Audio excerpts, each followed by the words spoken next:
बताइए क्या बात है। मैं भी उसी मदरसे का एक अदना सा तालिबा हूँ। मदरसे का नाम खतीजतुल कुबरा की बनात है। हजरत मुफ्ती अफजल साहब कासमी के निगरानी में है। अच्छा माशाअल्लाह। तो आप इसी मदरसे का तालिबा है। हजरत मुफ्ती साहब मेरे गाँव आए थे और कुछ मसाइल का तज़किरा कर रहे थे। उस वक्त पूरी बात समझ में आई नहीं, तो सोची मदरसे ही चलकर मसाइल मालूम कर लेती हूँ। अच्छा तो आप बताएं, अभी मेरे इल्म में होगा तो बताऊंगी। गुस्ल में कितने फर्ज है? क्या गुस्ल करते वक्त बालों के जड़ों तक पानी पहुँचाना जरूरी है? गुस्ल में 3 फर्ज है। नंबर 1 कुल्ली करना गरारा के साथ। नंबर 2 नाक में पानी डालना मिट्टी तक। नंबर 3 सारे बदन पे पानी बहाना कि एक बार बराबर सूखा ना हो। जी हाँ, गुस्ल करते वक्त बालों में जड़ों तक पानी पहुँचाना जरूरी है। और अगर सर के बाल गंदे हुए हो तो उसका धोना भी जरूरी है। वज़ू में कितने फर्ज है और सर का मसा करने का सही तरीका क्या है? जो के बाद लोग हिजाब के ऊपर से मसा करते हैं, बाज़ औरतें सर का 3 मरतबा मसा करते हैं, अंगुलियां चूमते हैं, उसको वाज़ेह करें। वज़ू में 4 फर्ज है। नंबर 1 पेशानी के बालों से छुट्टी के नीचे तक एक कान के लोब से दूसरे कान के लोब तक पूरा चेहरा धोना। नंबर 2 पहले समय में हाथ धोना, अंगूठी चूड़ी बदन और नीचे पानी पहुंचाना जरूरी है। नंबर 3 चटाई पर मसा करना, टोपी आना और जब औरों पर मसा किया तो ये दुरुस्त नहीं, इसलिए कपड़े हटाकर मसा किया जाए। सिर्फ 1 मरतबा मसा किया जाए। 3 मरतबा मसा करना और हाथ चूमना सुन्नत के खिलाफ है। मसा का सही तरीका ये है, पहले हाथ में पानी लेकर ये 3 उंगलियां मिलाकर ऊपर को मसा करेंगे और ये 2 पहले बचा इस पीछे से आगे लाएंगे। अब ये 2 उंगलियां बची इसको कान के अंदर तक कान के रास्ते तक मसा करेंगे। अब ये 2 अंगूठा बचा इसको कान के पीछे का मसा करेंगे और ये आगे बचा इसको गर्दन का मसा करेंगे।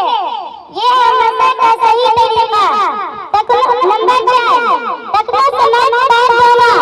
अगर किसी के हाथ या पैर की उंगलियां मिली हुई हो यानी उनमें गलत असर ना हो तो उनमें खलास करना जरूरी है। और भी कुछ दरियाफ्त करना है।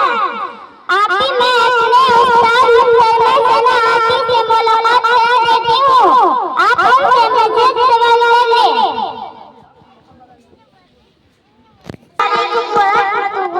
वालेकुम अस्सलाम व रहमतुल्लाह। कैसे हैं आप? कुछ सवाल मालूम करना है। अल्हम्दुलिल्लाह, दरियाफ्त करें। आपकी नाखून पॉलिश लगाना कैसा है? उसे लगे रहने की सूरत में वज़ू हो जाती है। नाखून पॉलिश अगर 10 चीजों से तैयार हुआ है तो लगाने में कोई हर्ज नहीं। अलबत्ता नाखून को लगे रहने की वजह से वज़ू नहीं होता, इस वजह से बचना चाहिए। मुसलमान औरतें साड़ी और पेशानी पर बिंदियां लगाती है, बल्कि बाज़ औरतें साड़ी पहनती है। इस्लाम में बहुत हद दुरुस्त है। बहुत अच्छा सवाल किया, समझ लीजिए। सेंदूर लगाना, बिंदिया लगाना इस्लाम से उसका कोई ताल्लुक नहीं है, ये सिर्फ हिंदुआना रस्म में से है, इसलिए हराम है।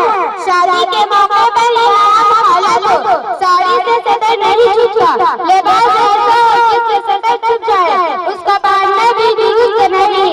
इस लिहाजा सेंदूर लगाना, बिंदिया, साड़ी से अलग करने से मुसलमान औरतों को बचना चाहिए।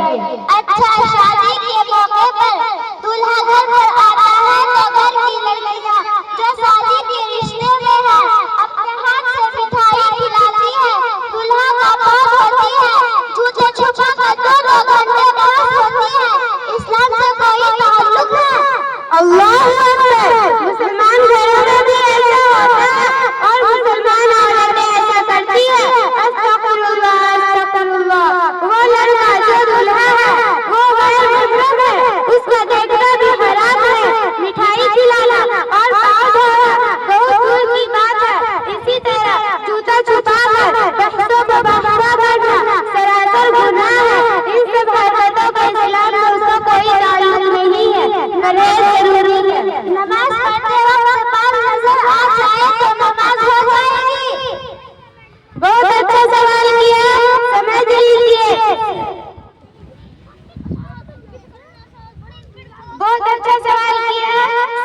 लीजिए, औरत का तमाम बदन सतर है, सिवाय चेहरा, हाथ कलाई तक और टखनों तक का।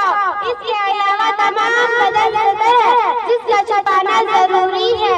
नमाज की हालत में सतर में चौथाई हिस्सा नजर आ जाएगी तो नमाज फासिद हो जाएगी। अब अगर चौथाई हिस्सा नजर आ जाएगी तो नमाज फासिद हो जाएगी। अच्छा, जाते जाते दो और मसाइल बता दीजिए। शबे बारात के मौके पर हलवा वगैरह बनाने का इस्तेमाल करते हैं। 15वीं शाबान की रात को शबे बारात कहते हैं। इस रात की फजीलत है, मुख्तसर ये है कि इस रात में इबादत की जाए, गुनाहों से तौबा की जाए और मुस्तकबिल भी नेक काम करने का इरादा की जाए और